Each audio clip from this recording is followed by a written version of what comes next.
ఈ వీడియో చూసే ముందు జై శ్రీరామ్ అని కామెంట్ చేయండి. ఈ నెల జనవరి 10వ తేదీన ముక్కోటి ఏకాదశి రాబోతుంది. ఈ ముక్కోటి ఏకాదశి రోజున 33 కోట్ల మంది దేవతలందరూ కూడా భూమిపైకి వస్తారు.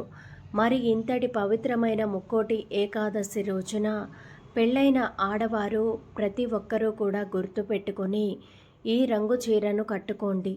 చాలు ముక్కోటి దేవతల అనుగ్రహంతో మీ భర్తకు నూరేళ్ల ఆయుష్ లభించడంతో పాటు మీ ఇంటికి వద్దన్న డబ్బు వస్తూనే ఉంటుంది. సకల ఐశ్వర్యాలు చేకూరుతాయి. వైకుంఠ ప్రాప్తి కలుగుతుంది. చాలా శక్తివంతమైన వైకుంఠ ఏకాదశి రోజున ఈ వీడియోలో చెప్పే ఒక రంగు చీరను స్త్రీలు మర్చిపోకుండా వేసుకోండి. మీరు ఖచ్చితంగా విష్ణుమూర్తి అనుగ్రహం కలుగుతుంది. మీ ఇంట్లో ఉండే కష్టాలన్నీ తొలగిపోతాయి. స్త్రీలకు దీర్ఘ సుమంగళి తత్వం ప్రాప్తిస్తుంది. ఇక మీ భర్త సంపద అయితే విపరీతంగా పెరిగిపోతుంది. ముందుగా ఈ వీడియోకు ఒక లైక్ కొట్టి మన ఛానల్ని సబ్స్క్రైబ్ చేసుకోండి. ముందుగా ఈ ముక్కోటి ఏకాదశి రోజున ఎలాంటి నియమాలను పాటించాలో తెలుసుకుందాం. వైకుంఠ ఏకాదశి అంటే విష్ణుమూర్తికి చాలా ఇష్టమైన రోజు. ఇంతటి పవిత్రమైన రోజున ఇంటి గుమ్మానికి మామిడి ఆకులు కట్టండి. మామిడి ఆకులను కడితే మాత్రం మీ ఇంట్లోకి ఎలాంటి దుష్ట శక్తులు అడుగు పెట్టలేవు. మీ ఇంటికున్న దరిద్రాలన్నీ తొలగిపోయి కోటీశ్వరులుగా మారిపోతారు. ఈ ముక్కోటి ఏకాదశి రోజు మీ ఇంటి గుమ్మం ముందు మామిడి ఆకులు కడితే మీ ఇంట్లోకి దైవశక్తులు ప్రవేశించి సకల ఐశ్వర్యాలు పొందుతారు. కోటి దేవతలు అందరూ కూడా మీ ఇంట్లోకి ఖచ్చితంగా అడుగు పెడతారని పండితులు చెబుతున్నారు. మీరు అనేక సమస్యలతో బాధపడుతున్నట్లయితే ఒక్కసారి ఈ గురువుగారిని సంప్రదించండి. శ్రీ షిరిడి సాయిబాబా ఆశీస్సులతో జాతకం చెప్పబడును. గురూజీ సాయిరాజు. Phone number 9989113230. ప్రేమ సమస్యలు, పెళ్లి సమస్యలు, భార్యాభర్తలు విడిపోవడం, కుటుంబంలోని ఆర్థిక సమస్యలు, నరదృష్టి, నరఘోష, సంతానం లేని సమస్యలు, ఉద్యోగం లేకపోవడం, ఎలాంటి సమస్యలకైనా గురువుగారు కేవలం 11 రోజుల్లోనే పరిష్కార మార్గాన్ని చూపిస్తారు. అన్ని విషయాలు కూడా ఫోటో చూసి ఫోన్లోనే స్వయంగా జాతకాన్ని చెప్తారు. నమ్మకంతో గురువుగారికి కాల్ చేయండి. ఏదైనా వెంకటేశ్వర స్వామి దేవాలయానికి వెళ్ళి ఉత్తర ద్వారం నుంచి స్వామివారిని దర్శించుకుంటే కోటి జన్మల పుణ్యఫలితం లభిస్తుంది. ఉత్తర ద్వార దర్శనాన్ని మాత్రం అస్సలు మిస్ చేసుకోకండి. ఇలా స్వామివారిని దర్శించుకుంటే మీ కష్టాలన్నీ తీరిపోతాయి. అలాగే ఎలాంటి కోరికలైనా కూడా ఖచ్చితంగా నెరవేరుతాయి. అలాగే మీ కష్టాలన్నీ కూడా తీరిపోతాయి. అంతటి శక్తి ఉత్తర ద్వార దర్శనానికి ఉంటుంది. ఈ వైకుంఠ ఏకాదశి రోజున స్త్రీలు ఉపవాసం ఉంటే చాలా మంచిది. ఉపవాసం ఉండలేని వారు మాత్రం చింతపండు వేసిన కూరలు అస్సలు తినకండి. ఎందుకంటే ఈ ముక్కోటి ఏకాదశి రోజున పొరపాటును కూడా చింతపండు తినకూడదు. ఈ రోజున తెలియక చింతపండును తింటే మాత్రం మీరు ఖచ్చితంగా నరకానికి వెళ్తారు. నరక బాధలను అనుభవిస్తారు. లేనిపోని కష్టాలు ఏర్పడుతూ ఉంటాయి. ఇంతటి పవిత్రమైన వైకుంఠ ఏకాదశి రోజున ఆడవారు మర్చిపోకుండా ఎర్రటి రంగు వస్త్రాలు ధరించండి, లేదా ఆకుపచ్చ రంగు వస్త్రాలు ధరించండి. ఈ 2 రంగుల్లో ఉండే ఏదో ఒక వస్త్రాలు మాత్రమే ధరించండి.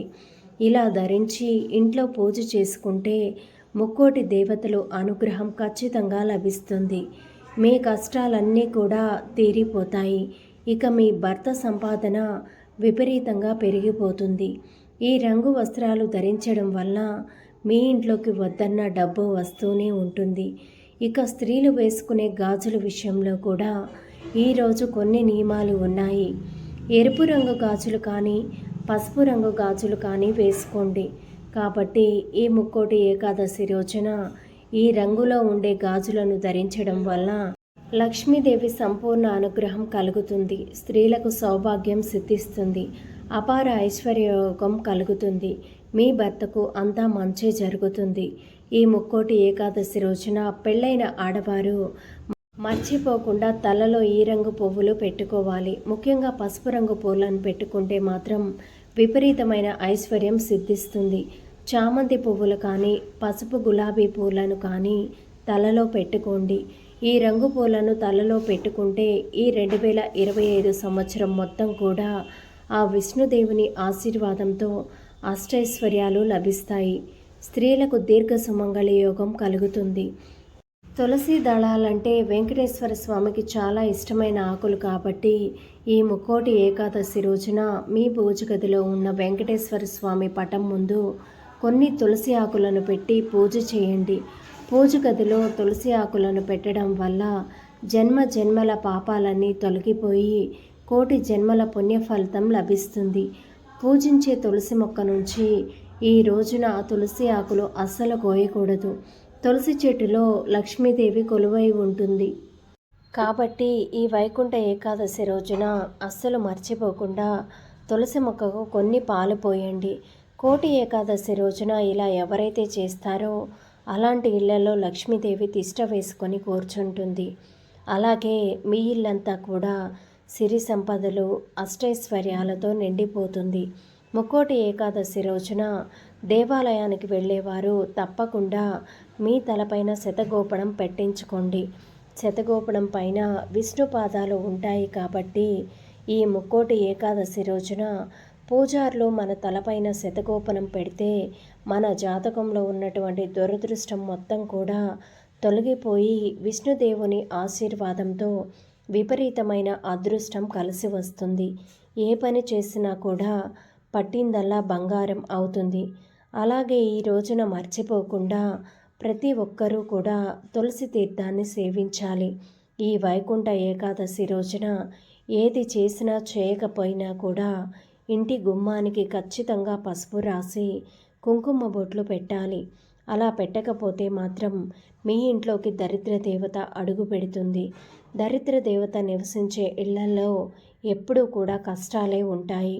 రావి చెట్టులో విష్ణుదేవుడు కొలువై ఉంటాడు కాబట్టి ముక్కోటి ఏకాదశి రోజున రావి చెట్టును ముట్టుకుంటే మాత్రం ఏలినాటి శని దోషాలన్నీ కూడా తొలగిపోయి మీ జాతకంలో ఉన్నటువంటి ధనరేఖ విపరీతంగా పెరిగిపోతుంది. ఇక మీకు డబ్బు సమస్యలే ఉండవు. అలాగే ఈ వైకుంఠ ఏకాదశి రోజున మీ పూజ గదిలో మర్చిపోకుండా 3 సార్లు గంట కొట్టండి. ముక్కోటి దేవతలు అందరూ కూడా మీ ఇంట్లోకి అడుగు గంట శబ్దం ఎక్కడైతే ఉంటుందో అక్కడ సకల దేవతలు కూడా నివసిస్తూ ఉంటారు. ఈ వీడియో నచ్చితే ఈ వీడియోని లైక్ చేసి ఛానల్ని సబ్స్క్రైబ్ చేసుకోండి.